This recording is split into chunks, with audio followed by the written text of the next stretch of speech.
Hey friends, this is a tutorial on how to step forward from downward dog into lunge. So this is very challenging for most people. It requires a lot of strength, a lot of flexibility.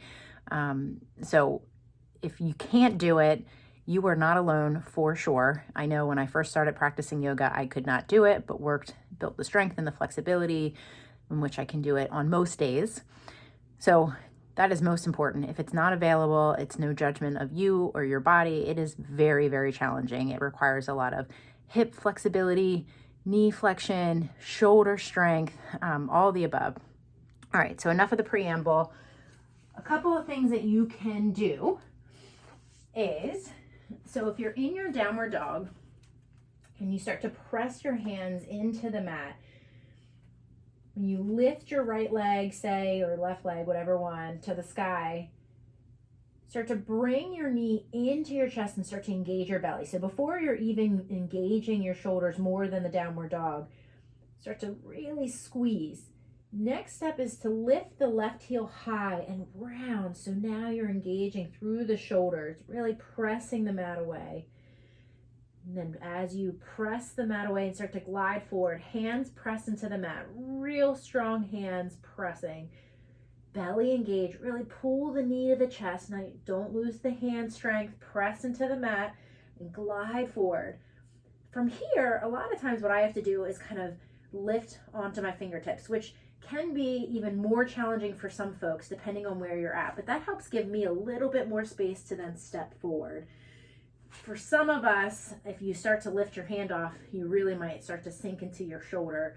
So you'll have to kind of play around, but it requires a lot of rounding, a lot of shoulder strength, protraction as you press the mat away. That's the most important thing.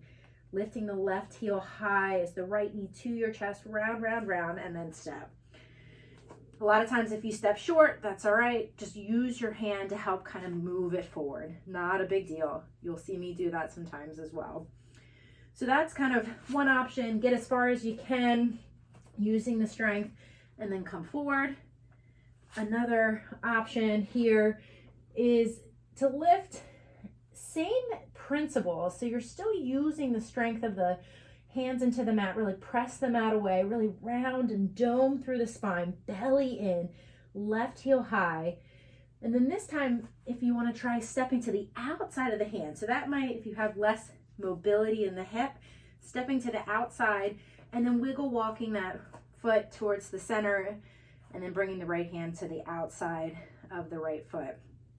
So let's try that option again. So option one is bring your knee to your chest, round, press through the hands, lift if you can, wherever the foot lands, use the right hand to bring it forward so that your knee is over your ankle and you're set. Option two, downward dog, three-legged, same principles, really using the strength, belly in, and then stepping to the outside and then walking your hand, your foot towards the middle of the mat and then your right hand to the outside of the right foot. A third option is simply moving into a kneeling position and then stepping your foot forward and then lifting the back knee, and now you're in your lunge. I like that one. Have to play a little bit with how you move on your breath, because usually it's cued on an inhale, lift your foot, and at that point you might want to just kneel.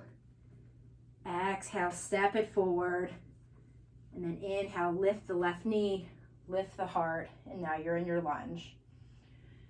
And then a final option, which let me grab some blocks, is to use blocks to help create a little bit more space. So a lot of us just have issues with creating that space. So in your downward dog, lift your right leg, in this case, glide forward, and now you're up a little higher so you have the space for your foot to land. That one might take a little bit of coordination to bring the blocks in and out for that, but again, that's an option. So let's review what's going on here again. Starting in your strong downward dog, that's why I talk a lot about pressing the hands into the mat, specifically the fingertips. And when you press, you're creating a protraction with the shoulders, really doming that upper back And that's what's creating kind of the strength there.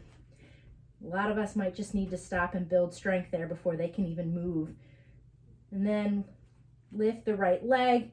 That's initially just kind of creating some space. Usually when I lift the right leg, I bring the left foot towards the center of the mat and then lift the left heel high. So that's automatically starting to build a little space between the mat and where the foot needs to go. So then when you bring your knee to your chest, squeeze your knee, dome the spine, press the mat away, and then glide forward so that your shoulders are over your hips. From here, I typically lift my fingers. Now, not everybody's going to be able to do that, to kind of spider tip fingers to create that little extra space, and then step it forward, and you're in your lunge. So that was a lot. Hopefully that kind of helps options. Let's review your standard.